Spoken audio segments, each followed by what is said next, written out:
Handalari başım, şmaseke. Allah razı olsun. Umut Kervanı son süreçte onu çok görüyoruz. Deprem sürecinde de biz çok gördük. Özellikle Adıyaman'da, Malatya'da, Kahramanmaraş'ta, Hatay'da her yerde Umut Kervanı'nın seferber olduğunu hepimiz şahit olduk. Gerçekten bu yönden nerede bir muhtaç varsa, nerede bir ihtiyaç sahibi varsa Umut Kervanı yardımına koşuyor. Sadece Türkiye'de değil aslında, biz Gazze'de de bunu gördük, Lübnan'da da gördük ya da farklı ülkelerin farklı tarafında da bakıyoruz ki Umut Kervanı oradadır. Muhtaç sahibi insanlara umut oluyor. Hatta bu son süreçte Gazze'ye giden Umut Kervanı ile birlikte çalışan Yetimler Vakfı'ndan özellikle doktor arkadaşların, sağlıkçı kardeşlerimizin Gazze'ye gidip o yaralara merhem olması da ayrı bir destektir. Bu yüzden tebrik ediyoruz. Rabbim size güç kuvvet versin. Allah razı olsun. Çalışmalarınızı bereketlendirsin.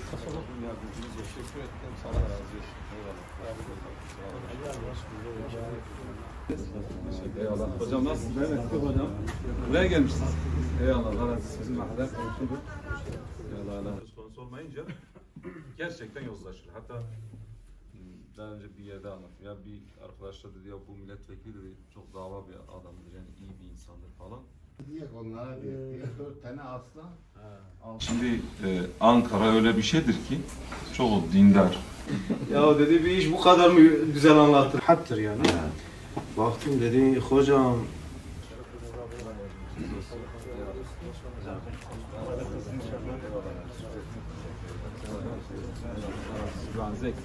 Nasılsınız? Hoş bulduk. Selamun aleyküm. Aleykümselam. Nasılsınız? Hoş bulduk. İyisiniz? Hoş bulduk. Hoş bulduk. Nasılsınız? Nasılsın? İyisin inşallah. Allah razı olsun. Siz nasılsınız? Diyarbakır'da demiştim ama onu kastettim.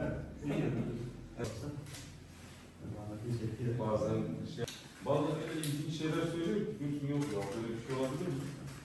Hatice hocam nasılsın? Durumun nasıl? Benim başım ister. Başın var olsun. İyisin inşallah. O Müslüman siyah olsun, beyaz olsun. Bugün de olan artık çizebilmişim. Değil ki haşa ben değiştirmişim. 83 yaşındayım. O da ben dünya yırtacak değilim. Fazla yaşamışım falan. Yani aslında insan pozitif düşünse Alim daha istiyordu. Niye? O zaman kabul etmek. Sayın Vekilim. durumu nasıl? Geçmiş olsun. Durumunuz nasıl? Sizin hastalık nedir? Ya vallahi bende hastalık, bende kuah var. Var. Bende diz meneküsü var. Evet. Ben söyleyeyim, enfeksiyon beni mahvetti ya. Ateşin çıkıyor. Ateşim çıkıyor. Evet. Ateşim çıkıyor. Ne soğuk bana geliyor, ne sıcak geliyor. İyi mi? Ben Daha iyidir. Dayanamıyorum. Çünkü kalın olunca seni terletiyor. Terletince hafif bir soğukta enfeksiyon kapıyorsun. Abiler idrar yollarına vurmuştu. Ben...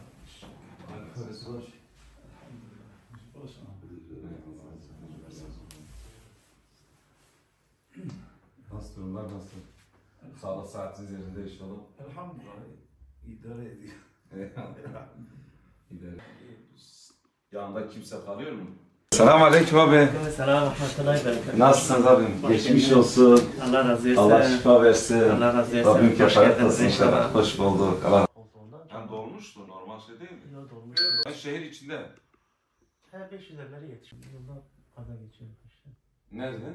500 evler yolda. Heyecanlı topla.